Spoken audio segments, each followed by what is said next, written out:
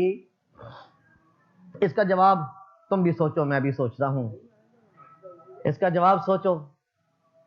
میرا خط، میرے بیٹے کا خط، میرے بھائی کا خط، آپ کا خط، آپ کے رشتہ دار کا خط آپ کے پاس آئے تو کیا اس سے یہی سلوک کرتے ہو؟ اس کو لیا، خوشبو لگائی اور اس کو جناب غلاف چڑھایا اور رکھ دیا، اندر جاندے بھی چم لیا تے باہر نکل دیا بھی چم لیا، کیا یہ سلوک کرتے ہو اس خط سے؟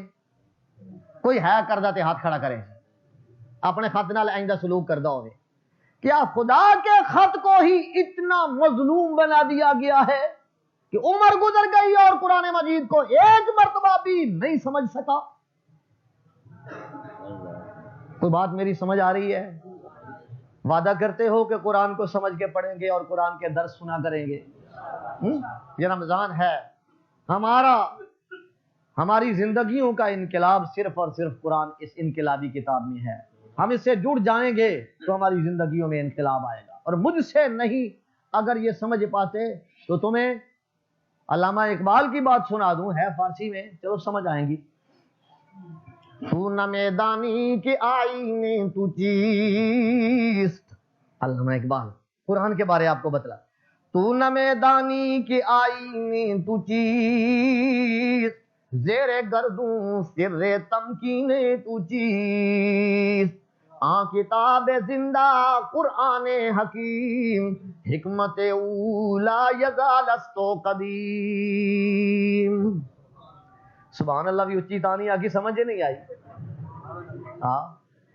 شعر فارسی اس وجہ سے سبحان اللہ بھی اچھی کوئی نہ کہتے بھائی، اس کا ترجمہ یہ ہے، علامہ اقبال مجھے آپ کو سب کو کہہ رہے ہیں، تو نہ میدانی کے آئینے تو چیز، تجھے پتہ ہی نہیں ہے تیرا زندگی کا قانون آئین ہے کیا؟